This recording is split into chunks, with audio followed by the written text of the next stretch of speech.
Oi pessoal, tudo bem? Voltando aí para mais um vídeo de conteúdo referente ao novo livro. Eu sei que eu fiquei um tempinho fora, fiquei pelo menos umas 3 semanas aí no mínimo, mas muita loucuragem com a tese, muita loucuragem com o doutorado. E agora a gente voltou para fazer mais um conteúdo de fichamento referente dessa vez ao livro. Vocês vão ver que eu tenho uma colinha aqui: Media Resistance, Protest, Dislike, Abstention, da Trine Silverstein, um livro de 2017, em que justamente eu já falei aqui no outro canal, em outro vídeo, sobre o livro Digital Detox dela. Agora eu volto alguns 3 anos antes, ali em 2017, em que ela lançou esse vídeo, já estava falando sobre resistência midiática, né? A gente entende o Digital Detox, ou Detox Digital, como um processo, um fenômeno também de resistência midiática, mas aqui ela vem falar assim no cerne, sobre o que ela entende sobre esse processo, esse fenômeno que está acontecendo. E ela vem entendendo esse processo de justamente ser resistente às mídias digitais, ou até mesmo mídias como televisão, as mídias de massa, como um fenômeno que ele é diverso, justamente porque ele engloba aí várias perspectivas que a gente pode enxergar ele, desde estudos da sociologia, da política, ou seja, diversos aspectos podem enxergar esse fenômeno, mas ao mesmo tempo ela vai defender que justamente a necessidade dos estudos de mídia justamente dá atenção não somente para o estudo de televisão, os estudos de cinema, que também são importantes, mas também os estudos justamente desses atos de resistência. As pessoas que querem justamente se desapegar ou criam formas, mecanismos, modos de lutar para justamente ir contra essas mídias. E justamente isso ingere muitas coisas, desde argumentos políticos, profissionais, e que justa pessoas desde coletivos a processos individuais. E a gente vê muitos argumentos sobre esse processo de narrativa, né, de ser resistente a essas redes, a essas mídias digitais, ou até mesmo a televisão, e ao mesmo tempo eles sempre partem por uma premissa que vem de aspectos negativos, ou seja, moralismos, pessoas que são contra o desenvolvimento tecnológico, midiático e acabam se mostrando resistentes. Mas a gente vai acabar vendo que existem inúmeras preocupações que estão em volta ao entorno dessas mídias. E a Trine vai dizer que é necessário não olhar esse processo de resistência justamente pelo olhar simplesmente de moralismo, pela premissa da negatividade, como se fosse um elemento ruim, negativo na nossa cultura, mas como algo que está inserido na cultura e tem muito a dizer sobre processos. Né? Não é simplesmente ser resistente. Ela vai até mesmo pontuar de quando você é resistente a algo, você é favorável a alguma outra coisa. E vamos entender quais são essas outras coisas. E quando ela faz esse estudo, ela acaba dividindo o texto ali em 3 pontos, né? O processo de ruptura, né, que a gente vai entender que a gente existe um momento de resistência muito forte, principalmente pelas mídias de massa que acabam surgindo, né? A gente entende desde o rádio, os jornais, lá o iniciozinho daquele contexto que a gente pode até pensar na agulha hipodérmica para pensar. Aí a gente vai ter um segundo ponto, que é um processo de resistência muito forte com a televisão, entendendo que a televisão em algum momento ela nos cegou, deixou a gente, os nossos cérebros avessos, muita passividade, a gente estaria olhando ali sem contextualizar o que a gente estava vendo. E hoje a gente vê um processo justamente de ruptura com essas mídias digitais, resistência, né? Desde das plataformas digitais, redes sociais online. Então ela vai dividir esse elemento em três. Mas ela já entende que esse processo de resistência de mídia já é muito antigo. Eu sempre cito aquela história do Platão, aquela resistência à própria escrita que isso poderia desenvolver. Claro, é um conto, né? De que a gente estaria mais avesso a perdendo a nossa essência da memória, justamente porque o desenvolvimento da escrita acabaria acabando com isso. Mas o que ela vai dizer? Eu vou tratar aqui justamente sobre o capítulo inicial, essa introdução, justamente sobre o capítulo que diz sobre redes digitais. Tá? Mas quando ela vai trazer isso, ela vai dizer uma série de preocupações que estão em volta sobre esse processo de resistência midiática. E existem inúmeras. A primeira é a moralidade, né? Entendendo-se que essas mídias elas partiam do princípio de que elas iam ensinar valores para nós. E a partir do momento que esses valores vão contra os valores de uma certa parte da sociedade, elas são entendidas como, opa, peraí, vamos escanteá-las, vamos deixá-las de lado, vamos ser resistentes a elas, porque elas não estão ensinando os valores que a gente deveria ensinar. E aí já parte para um contexto muito engraçado, né? Porque tipo, parte de que quem vai instalar valores é a própria mídia, a televisão, a rede social. A gente sabe que não é bem o caso. O outro ponto é o aspecto da cultura, entendendo que essas mídias elas iriam valorizar a cultura, trazer aspectos culturais fortes, entendido e aí justamente entendido o que são aspectos culturais fortes, né? Valorizar a cultura.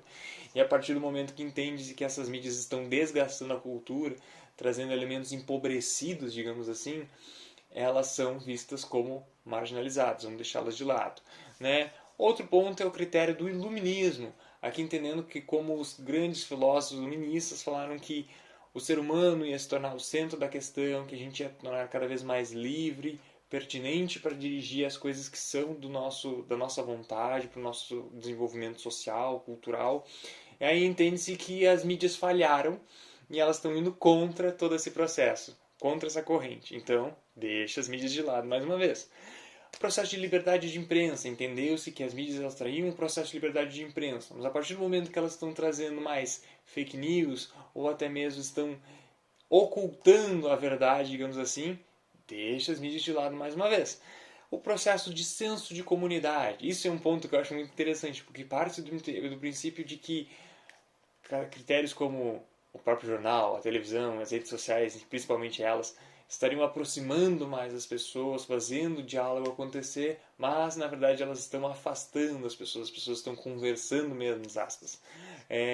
Isso acaba sendo mais um ponto para ser resistente às mídias.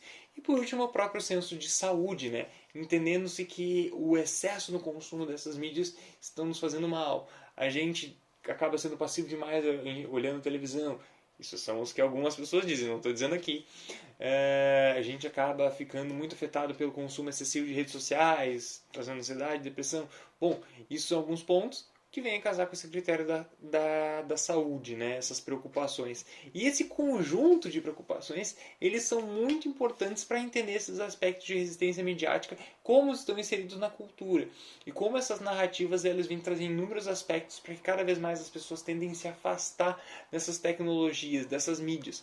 E para isso, já pulando aí para o contexto já das mídias digitais, das redes sociais online, a gente vem num processo muito de entender um primeiro ponto que elas surgiram, que elas seriam um elemento de salvaguarda, que elas seriam justamente um estopim para o desenvolvimento da nossa sociedade, um desenvolvimento positivo.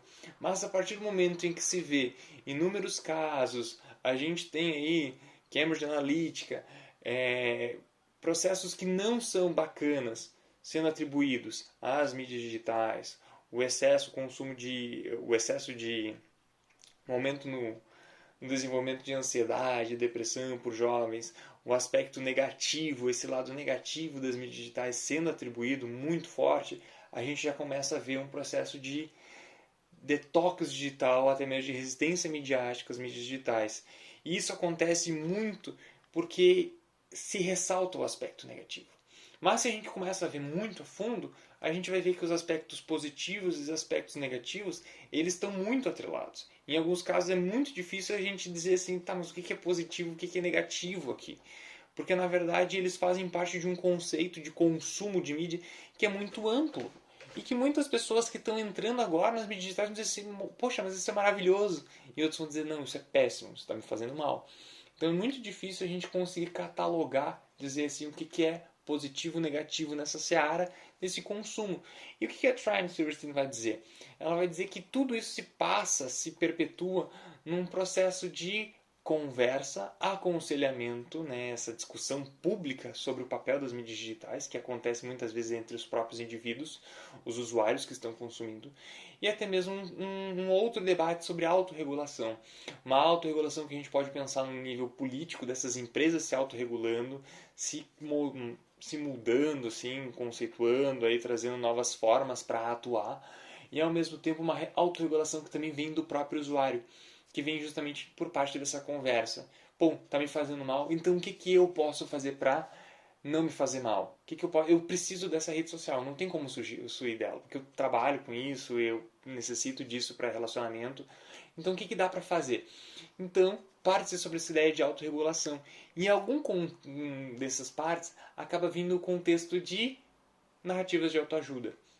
E essas narrativas da autoajuda, a gente tem inúmeras críticas a elas. A gente sabe que elas muitas vezes vêm a empobrecer esse contexto, justamente porque elas vêm trazendo a problematização como, bom, existe um problema, as empresas não estão atuando, então parte do princípio de que você vai ter que encontrar a solução. Você, usuário, você, o menor elemento da corrente, vai ter que encontrar uma solução para desenvolver um consumo mais, aspas, saudável ou consciente, né, referente a essas mídias. E isso acaba entrando, isso acaba se fortificando, porque na verdade ainda se espera muito dessas grandes corporações de tecnologia que acabam não mudando, não tomando uma certa atitude.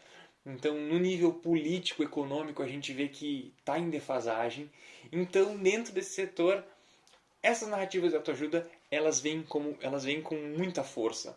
Elas vêm para trazer essa ideia de moralismos referentes às mídias, de que o seu uso consciente ela vai trazer um nível de um usuário mais autêntico, reforçado em valores, reforçando valores sociais que são admiráveis, ou até mesmo mais valoroso pela sua própria vida e coisas que faz online.